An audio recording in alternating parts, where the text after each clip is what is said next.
Now, the Dallas Cowboys have been sharing training camp between Southern Cal and Dallas since the 1970s, so we always like to come out and see what the big story is. Of course, this year, the question mark has been who will be Tony Romo's backup. And after the game with the Rams at the Coliseum last weekend, I think that Dak Prescott's got a pretty good shot. Now, the Cowboys' defense has been a little suspect in training camp, but these guys are working hard to get it right. Here's more from the players. Just trying to come out, and get better. But now it's time to take you down the road to Anaheim to talk about our Angels, who have been hit with a rash of injuries. The latest being to shortstop Andrelton Simmons, who tore a ligament in his left thumb and will require surgery. He's the sixth Angel to go on the DL in this very early season, just a month underway. But as manager Mike Scioscia told us, they've got to roll with the punches and keep on going. How's Jared Goff doing? Well, he's progressing, but you have to remember this is his first NFL camp, and he's got a lot to learn, especially the terminology, which is why three-year veteran Case Keenum is most likely the starter. Now, we're going to see some real game action on Saturday when the Rams take on the Cowboys at the Coliseum. This man has left his legacy on a lot of young players, but on all of us. Torrey Hunter, you have been just a joy to be around, and I have a feeling that we're going to see a lot in the coming years doing some other things. Definitely, man. You retire only from the field. That's and right. Me as a man, I can't retire. No. I'm a man. God told me to work all the days of my life, so I'm going to do In it. fact, I have a feeling, hold on to this for a minute. Let's just see how that feels in your hand. It feels natural. Does it feel natural? Hi, I'm Torrey Hunter, and you're watching Playing the Field. In Indianapolis this year, being the 100th, and when does it sort of kick in that you're racing in a milestone race, Elio? I know it's obviously it's the Indy 500, and for us as a driver, doesn't matter if it's the 100th, if the 101 or first or the 102nd or whatever you call, but it's the biggest race for us. It's the Super Bowl, it's the Olympics, it's the you name it. So.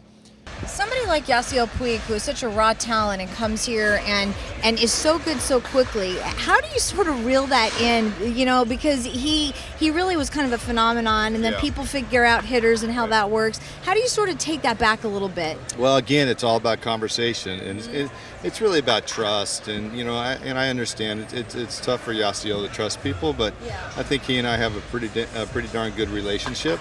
Andrew and Farhan said that you nailed it and you knocked it out of the park during the interview. How was that process for you? It was fun, but I think that, through this whole process, I just try to be true to myself. Now, the big story, of course, here at Yankee Stadium all year is the retirement of Derek Jeter.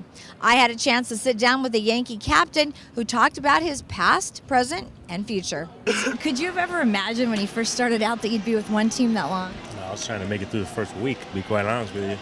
I was afraid I was going to get sent down. Mention if there's ever an earthquake, you want to be standing on the 18th hole because it'll be safe for everybody. Well, it's true. I didn't know you did so much research. That's true. I actually say if there's ever an earthquake, I want to be standing on the 18th because when we rebuilt it, it's so structuralized and so incredible what we were forced to do. And I said, the world may move, but that hole is staying right where it is. It's very solid. I know you started out doing football and you've done a lot of different sports. Did you ever play sports or have a favorite sport? Well, I played baseball. Okay. Played it in high school, played it in college. I guess my high point in college would be I played against George Herbert Walker Bush. I am here with Mark. He has been coming to Oakland for 20 years. He's a season ticket holder. He roots on his Raiders no matter what. Who is going to be the new head coach of this team? Well, you know what? Right now we have to take it day by day because we don't even know where we're going to be next year, let alone get a coach. Keeps you coming back?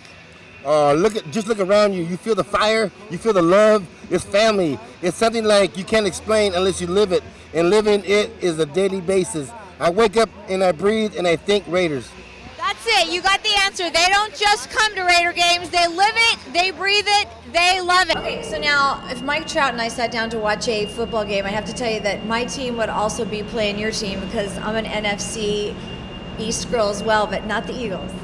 Nah, if it was my guess, it'd probably be the Cowboys. Huh? Wow! Yeah, I get that a lot of Cowboys fans out there. So I'm sorry to hear that. So. I know. So. Mike, that's okay. We'll still be friends, okay? Yeah, that's all right. All right. I am here with Drew Doughty, who is now a Stanley Cup champion. What is going through your mind right now? Just so happy. We are here at the Staples Center. It is New Year's Eve, and the Los Angeles Clippers are not exactly playing the Lakers, but Lakers East, if you will. This is a homecoming for the New York Knicks, and head coach Derek Fisher, team president Phil Jackson, and assistant coach Kurt Rambis. They are all in the building today. Now, yesterday at Knicks practice, Phil Jackson was there, and he did not address the media, simply saying that he did not want to talk about coming back to LA. Well, the scoreless inning streak for Clayton Kershaw did come to an end last night. It was at number 41. It happened in the 6th inning off of Chase Headley's home run. Now, you have to understand something about Clayton Kershaw. He's not a me guy. He is a we guy. It's all about team for Clayton. So even though we love to talk about streaks and records, for him, he's just out there doing his job, and that's exactly what he told us last night after the game. We are here with Mario Andretti. Now, we know Mario is passionate about racing, but he is also passionate about wine. In fact, I know you have a winery just a few miles from the track. Yes, indeed. This is a fabulous event. I read that you actually were an ordained minister and that you not married Charlie Kimball, but you married Charlie Kimball. Yes, I did. Charlie and his now beautiful wife, Kathleen, have been friends of mine for a long time. And they foolishly asked me if I would preside over their wedding. So I couldn't turn down a friend's request on their wedding day. So I became an ordained minister and performed the ceremony. And yeah, I married Charlie and Kathleen. And how nervous were you? It was single-handedly the most terrifying thing I've ever done in my entire life. And I would have said that without you. Probably that's not a line. And I told them that on the day, and I've told them that every day since. It was absolutely mortifying. This is going to be like a moonlighting thing you're going to do like on the side now, or? No.